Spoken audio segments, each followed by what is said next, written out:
Hello everyone, good morning. কেমন আছেন সবাই? আশা করি সবাই খুব ভালো আছেন, আর আমরাও ভালো আছি। আমার আরও একটি নতুন ব্লগে আপনাদের সবাইকে স্বাগত জানাই। সারাদিনের প্রায় অর্ধেকটা সময় কিন্তু আমাদের রান্নাঘরে কাটিয়ে দিতে হয়। এই রান্নাঘর রান্না করা, বাড়ির সকলের খেয়াল রাখা, রান্নাঘর পরিষ্কার পরিচ্ছন্ন করা, এই ধরনের ছোট ছোট কাজের মধ্যে দিয়ে। কিন্তু এই রান্নাঘরকে যদি আমরা এমন কিছু অভ্যাসের মাধ্যমে যদি রান্নাঘরকে সারা বছরের জন্য ঝাঁ চকচকে রাখতে পারি, এবং সেটাও কিন্তু কম পরিশ্রমে, তাহলে চলুন আজকে আপনাদের এমন কিছু অভ্যাস শেয়ার করব, যেগুলির মাধ্যমে আপনারা কিন্তু রান্নাঘরকে রাখতে পারেন সব সময়ের জন্য পরিষ্কার পরিচ্ছন্ন, একেবারে ঝাঁ চকচকে। এবং সেটাও যেন কয়েকটা অভ্যাসের কারণে। সাধারণ কিছু অভ্যাস আছে যেগুলি আমরা প্রতিদিনের কাজের মধ্যে যদি করতে পারি, তাহলে আমাদের রান্নাঘর থাকবে পরিষ্কার। প্রত্যেক দিন কিন্তু আমাদের সবজি কাটতেই হয়। সবজি কাটার সময় যদি সবজি কাটছি যেখানটায়, তার নিচে যদি কিছু পেতে নেওয়া যায়, সেটা একটা পাত্র হতে পারে বা একটা কাগজ, পেপার, যে কোনো জিনিস, তার উপরে সবজির খোসাগুলো পড়বে, আর সেটা আমরা খুব সহজেই কিন্তু সেই পাত্রটা তুলে নিয়ে গিয়ে খোসাগুলো ফেলে দিলেই কিন্তু জায়গাটা একেবারেই পরিষ্কার হয়ে যাবে, এবং সেটাও কিন্তু কম সময়ের মধ্যে। রান্নাঘরে সিঙ্কে যখন দেখবেন অনেক বাসন আছে, সেগুলো মাজতেও বিরক্তি লাগে, দেখতেও বাজে লাগে, আবার মাজতে কিন্তু আমাদের অনেকটা সময় চলে যায়। তার থেকে বরং ভালো হয় যে যখনকার বাসন তখনই যদি আপনি মেজে নেন, সেটা কেমন হয়। তা আমি তো তাই করি। যখন বাসন যা জমে সেটাই সঙ্গে সঙ্গে মেজে দিই। সেটা একটা কাপ হতে পারে, একটা বাটি হতে পারে, একটা চামচ হতে পারে, যেটাই হোক না কেন সঙ্গে সঙ্গে মেজে ফেলি। তাহলে কি হয়, রান্নাঘর কিন্তু সিঙ্ক বলুন সব সময়ের জন্য গোছানো থাকবে। এই বেসিন আমাদের আধুনিক যুগে কিন্তু অনেকটাই কাজে লাগে। যেমন রান্নাঘরের ক্ষেত্রে সবসময় যদি এরকম একটা বেসিন পাশে থাকে, তাতে কিন্তু আমাদের অনেকটা কাজের সুবিধা হয়, তাই না? তবে সেই বেসিনটাকে যত্ন করে না রাখলে বেসিন কিন্তু আমাদের সাথ দেবে না। তখন কিন্তু আমাদের রোদ বৃষ্টি ঝড়ে কলতলায় বসেই বাসন মাজতে হবে। তাই চেষ্টা করা উচিত প্রত্যেকবার ব্যবহারের পর বেসিনটাকে ভালো করে মেজে রাখা। আর সাথে সাথে দেখবেন এখনকার দিনে তো টাইলস থাকবেই রান্নাঘরে, সে টাইলসে যদি জল পড়ে না, একটা সাদা সাদা আস্তরণ দেখা যায়। তাই আমি চেষ্টা করি দিনে অন্তত একবার করে হলেও এই টাইলসগুলিকে ভালো করে ডোলে মেজে তারপরে ধুয়ে একটা শুকনো কাপড় দিয়ে মুছে রাখতে। সারা সময় জল ছিটতে ছিটতে টাইলসগুলোর অবস্থা কিন্তু খারাপ হয়ে যায়, আর বেসিনটাও পরিষ্কার হয়ে গেল। রান্না করতে করতে কিছু সময় লাগে যে এই যে রান্নার যে পাত্রগুলো আমরা ব্যবহার করি, মানে যে মশলার কোটো, বিস্কুটের কোটো, চিনির কোটো, চায়ের কোটো, ফোড়নের পাত্র, তো সমস্ত কিছু যদি আমরা একটা ভেজা কাপড় আর একটা শুকনো কাপড় দিয়ে প্রত্যেক দিন মুছে নিই, তাহলে দেখবেন কন্টেনারের ওপরে তেল ছিটেটা কম হবে, নোংরাটাও কম হবে। আসলে রান্না করতে করতে আমাদের যে রান্না করি তখন এই হাতে তেল হলুদ থাকে, সেই দাগগুলি লেগে লেগেই কিন্তু কোটোগুলো নোংরা হয়ে যায়। তো এরকম করে যদি রোজ পরিষ্কার করে নেওয়া যায়, দেখবেন আপনার ডিপ ক্লিনিং করার যে পরিস্থিতিগুলো, সেটা কিন্তু আসবেই না।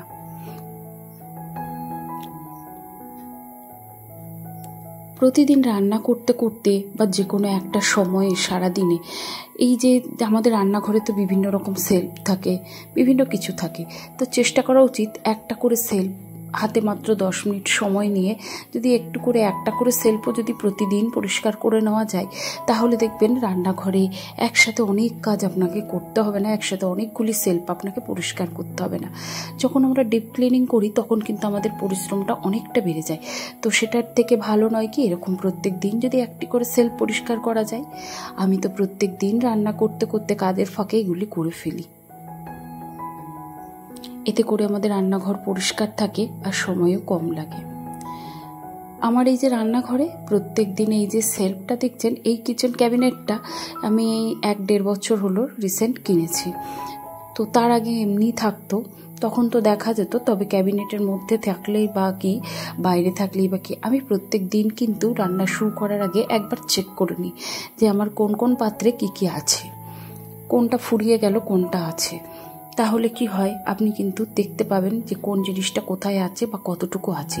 ফুরিয়ে গেলে সঙ্গে সঙ্গে পরিষ্কার করে সেই জায়গাটিতে আবার নতুন করে ঢেলে নেওয়া যায়। এই যেমন আজকে মসুর ডালের কোটোটা আর আমার এই আটার পাত্রটা প্রায় বাড়ন্ত বলতে কি, আটার পাত্রটা অল্প একটু ছিল, তো আমি ওই যে বেলার যা আটা থাকে, মানে রুটি বেলার সময় যে আটা লাগে তার একটা আলাদা পাত্র রয়েছে, তার মধ্যে আটাটুকু ঢেলে রেখে আমি এই পাত্রটা মেজে নিলাম। সোনার বাবা আজকে আসার সময় বলেছে আটা আনবে, তো তার জন্যে পাত্রটা আরও তাড়াহুড়ো করে ধুয়ে রাখলাম। প্রতিদিন যদি আমরা এইভাবে চেক করি, দেখবেন একটা দুটো কন্টেনার খালি থাকবেই, আর সেগুলো যদি প্রতিদিন মেজে নেওয়া যায় তাহলে সময়টা অনেকটাই কম লাগে। জলের বোতল তো আমাদের রান্নাঘরে থাকবেই। আমাদের দৈনন্দিন জীবনে জলের বোতলটা খুব প্রয়োজনীয় জিনিস। তবে কি বলুন তো, এখন বিভিন্ন রকম দামি দামি বোতল, তবে সেই বোতলগুলো যদি মেনটেন না করা যায়, বোতলের নিচে ভীষণ পরিমাণে দাগ হয়। তা কিছুদিন আগে আপনাদের একটা ভিডিওতে শেয়ার করেছিলাম, আমি রাত্রিবেলায় যেদিন বোতল পরিষ্কার করি, আগের দিন রাত্রিরে জল আর লেবু আর খাবার সোডা দিয়ে ভিজিয়ে রাখি। এতে করে বোতল খুব সুন্দর পরিষ্কার হয়ে যায়, বোতলে কোনো রকম পরিশ্রম করতে হয় না। শুধুমাত্র গাটা একটু সার্ফ বা ভিম লিকুইড জেল দিয়ে একটু ডোলে মেজে নিলেই কিন্তু বোতল একেবারে পরিষ্কার।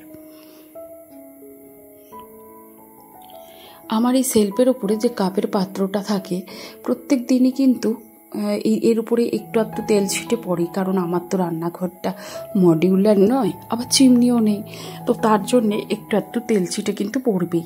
তো যে কারণে আমি প্রত্যেক দিনই কী করি, একদিন ছাড়া ছাড়া বা প্রতিদিন বা যখন মনে হয়, তো রেগুলার অনেকে হয়তো নাও করতে পারি, তবে আমি চেষ্টা করি প্রত্যেক দিনই অন্তত একবার করে হলেও করা।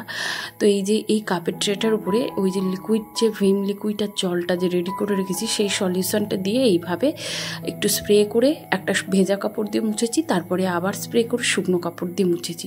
তারপরে এই যে তেল ছিটেটা একবারই উঠে গেছে, তো এরপরে কাপগুলোকে সুন্দর করে সাজিয়ে রাখলাম। এতে করে দেখতেও ভালো লাগে আর নিজেরও বেশ পরিষ্কার পরিচ্ছন্ন মনে হয়। এই পেপারটা আজকে পাল্টাতে পারলাম না, কারণ আমার কাছে কিন্তু আজকে পেপার নেই, তো পেপারটা আমি আবার অন্যদিন চেঞ্জ করে দেবো।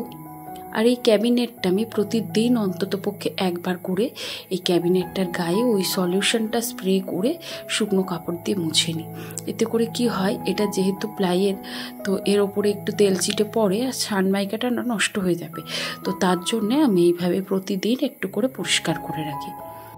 আমাদের সংসারে যেটুকুই থাকুক না কেন, যা আছে সেটুকু আমাদের খুব ভালোবাসার, খুব মায়ার, আর এগুলো যত্নের উপরেই কিন্তু নির্ভরশীল। তো তার জন্যে একটু যত্ন আত্তি করে রাখা। রান্নাঘরের এমন কিছু কিছু কর্নার আছে দেখবেন, যেগুলি দেখতে বড্ড বাজে লাগে। যেমন আমার এই যে ডাইনিং রুমে এই যে জলের পাত্রটা যেখানে রাখা থাকে, তো এই যে নিচে একটা টেবিল রয়েছে, টেবিলটা যদিও না একটা ভাঙা ছিল, উপরে কিছু ছিল না। আমাদের যখন এই রান্নাঘরে ব্ল্যাক স্টোন লাগানো হয়, তখন আমি বলেছিলাম এর উপরে একটা ব্ল্যাক স্টোন এইভাবে চৌকো করে কেটে যদি রাখা যায়, তার উপরে অনেক জিনিস রাখা যায়। তবে সমস্যাটা কি জানেন, ওর উপরটা ভীষণ পরিমাণে ধুলো হয়, তাই আমি প্রতিদিন অন্ততপক্ষে একবার করে চেষ্টা করি মুছে নেওয়ার, এতে করে পরিষ্কার পরিচ্ছন্ন থাকে।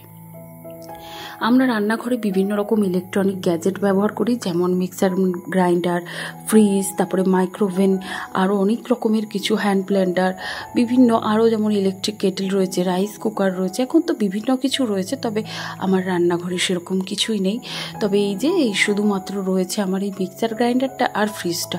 তো এই দুটোকে আমি প্রতিদিন অন্ততপক্ষে যখন মশলা করি তারপরে এইভাবে একটু সলিউশনটা স্প্রে করে শুকনো কাপড় দিয়ে মুছে রাখি।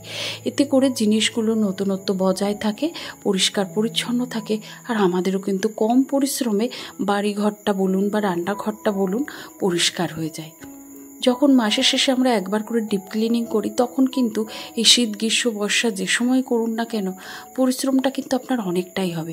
যদি প্রতিদিনকার কাজগুলি যদি একটু বুদ্ধি খাটিয়ে করা যায়, তাহলে দেখবেন কাজগুলি কিন্তু অনেকটাই সোজা হয়ে যায়। রান্না করার সময় আমাদের কিছু ব্যাড হ্যাবিট থাকে যেগুলির কারণে আমাদের রান্নাঘরে হাইজিন মেনটেন করাও হয় না, আর অনেক জায়গায় কিন্তু তেল ছিটকে যায়। যেমন ধরুন এই যে ভাজাভুজি যখন আমরা করি তখন এই যে খুন্তি, তো আমাদের রান্না করতে গেলে খুন্তির তো ব্যবহার আছেই, তবে রান্নার সময় এরকম যদি আপনি রান্নাঘরে একটা লিড ব্যবহার করে রান্না করেন, মানে ঢাকনা, কড়াইয়ের উপরে যদি এরকম একটা ঢাকনা ব্যবহার করেন, তাহলে দেখবেন হঠাৎ করে কোনো তরকারি যখন কড়াই সোমবারা দেবেন বা ফোড়ন দেবেন তখনই কিন্তু তেলটা ছিটকে আসে।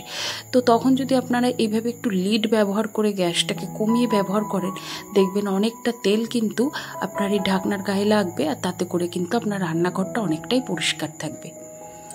তারপরে এই সংক্রান্তই আর একটা বিষয় বলি, যেমন খুন্তিটা আমি রান্না করতে করতে আমার বড় বাজে অভ্যাস আছে, গ্যাসের ওপর, পাথরের ওপর যেখানে সেখানে রেখে দিই। তাতে করে কি হয়, সেই জায়গাটা খুন্তির গায়ের তেলটা ওখানে লেগে যায়, আর দেখতেও বাজে লাগে, নোংরা হয়। আর খুন্তির গায়ে যদি কোনো নোংরা লেগে যায় সেটা কিন্তু খাবারে চলে যায়। তো সেই জন্যে এরকম একটা জায়গা ব্যবহার করা উচিত, যেমন একটা ডিশ হোক, একটা বাটি হোক, একটা থালা হোক, তার উপর যদি আপনি খুন্তিটা রাখেন দেখবেন তেলটাও ছিটকবে না, আর আপনার হাইজিন মেনটেন করাও হবে। ভাতের উপরে কিন্তু আমি সবসময়ের জন্যে 1 গামলা করে জল বসিয়ে দিই, যে জলটা আমাদের রান্নার ক্ষেত্রে কিন্তু কাজে লাগে। এই ছোট ছোট টিপসগুলো করে আমি কিন্তু আমার এই দৈনন্দিন সাংসারিক জীবনে অনেকটাই উপকৃত হয়েছি, তাই চেষ্টা করলাম আপনাদের সাথেও কিছু অন্তত শেয়ার করার। রান্নাঘরে প্রতিদিন রান্নার পরে যতবার রান্নাঘর ব্যবহার করি, মানে গ্যাস ব্যবহার করি, ততবার কিন্তু আমি গ্যাসের ওভেনটা ভালো করে মুছে পরিষ্কার করে রাখি।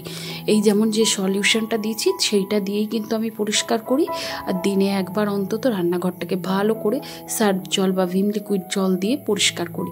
আর গ্যাস মোছার সময় আমার কিন্তু বাধা ধরা এই টাইলস, জানলা, দেয়াল এগুলি কিন্তু পরিষ্কার করে থাকি। এতে করে তেল ছিটেটা কম হয়, রান্নাঘরের কাউন্টার টপ বলুন, যেটাই বলুন, তেল ছিটে কম হলে পোকামাকড়ও কিন্তু কম হবে। কারণ এখন তো গরমকাল, রান্নাঘরে পিঁপড়ের আমদানি বেশি হয়, তো তার জন্যেই এই টিপসটা অবলম্বন করা।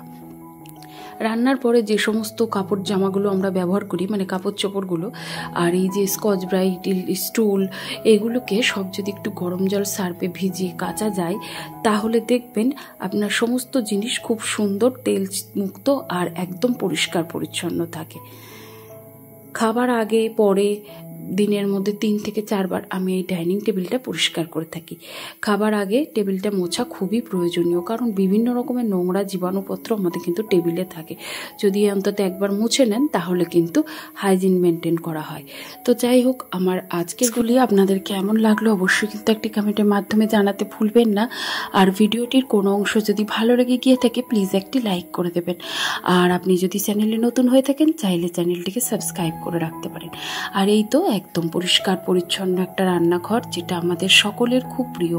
তো এইগুলো মেনটেন করতে গেলে কিছু অভ্যাস, যে অভ্যাসগুলির কারণে আমি আমার রান্নাঘরটাকে প্রত্যেক দিন এরকম পরিষ্কার পরিচ্ছন্নতা মেনটেন করতে পারি, সেগুলি আপনাদের সাথে শেয়ার করলাম। তাহলে চলুন আজকের ভিডিওটি এই অবধি। সবাই খুব ভালো থাকবেন, সুস্থ থাকবেন।